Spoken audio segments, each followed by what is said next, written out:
আসসালামু আলাইকুম বন্ধুরা, কেমন আছেন সবাই? আশা করি অনেক ভালো আছেন। আজকে চলে এলাম আর একটা নতুন রেসিপি নিয়ে। আজকে আমি বানাবো ডিম পিৎজা আমার ছেলের জন্য।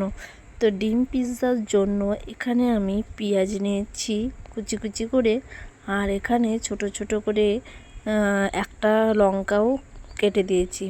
এবার আমি ডিমটা ওর মধ্যে দিয়ে দেবো।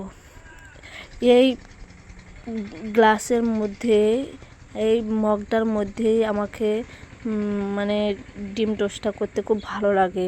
আমি যখনই করি, ডিম পিৎজা হোক, ডিম টোস্ট, ডিম সব কিছুই আমি এইটাতেই করি। ভালো লাগে এটাতে করতে, ও মাখাতে ভালো লাগে। তো সেই জন্য আমি এটাকে প্রথমে ভালোভাবে ব্লেন্ড করে নেব, দিয়ে তারপরে আমি ওটাকে কড়াইয়ের মধ্যে দিয়ে দেবো। যে কড়াই আমি তেল দিয়ে দিয়েছি, এবার আমি ডিমটাকে দিয়ে দেবো, যেটাকে আমি ফাটিয়ে রেখেছিলাম। তো দেখতে পাচ্ছেন কত সুন্দরভাবে এটা দেওয়া হচ্ছে।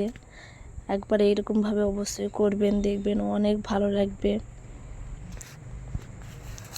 আর এই শীতের সময় মানে ডিম পিৎজা খেতেও খুব ভালো লাগে। আমরা সন্ধ্যের সময় করি, দিয়ে খাই। তো এটা সন্ধ্যের সময় বানিয়েছিলাম ডিম পিৎজাটা। তো দেখছেন কত সুন্দর হয়েছে। এই মগটাতে করলে খুব ভালো হয়। আর এরকম দেখবেন অন্য বাটিতে করলে পরে অতটা ভালো হবে না মাখানো। দেখবেন বাইরে কোনো মানুষ যখন বিক্রি করে ডিম টোস্ট, তারাও এরকমভাবেই মানে মগের মধ্যেই করে। তো দেখতে পাচ্ছেন কত সুন্দর হয়ে গেছে। এবার আমি এটাকে উল্টে দেব। তো দেখতে পাচ্ছেন কত সুন্দর লাগছে। এটা এত সুন্দর ফুলে উঠেছে যে দেখে সুন্দর লাগছে, আর খেতে তো কত সুন্দর লাগবে। তো দেখতে পাচ্ছেন এখানে আমি এবার কেটে নেব পিৎজার মতো, যেমন পিৎজাকে কেটে নেয় সেরকম আমি স্টার করে নেব ডিমটাকে।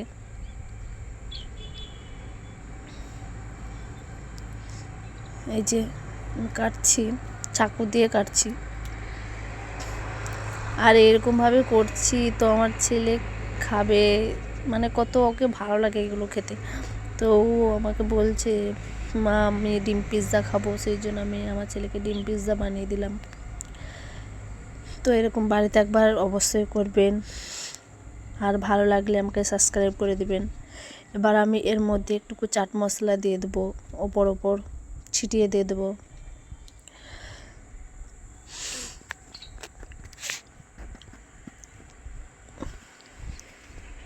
আপনারা এরকমভাবে একবার করবেন, চাট মশলাও দিয়ে দিবেন ওপরে।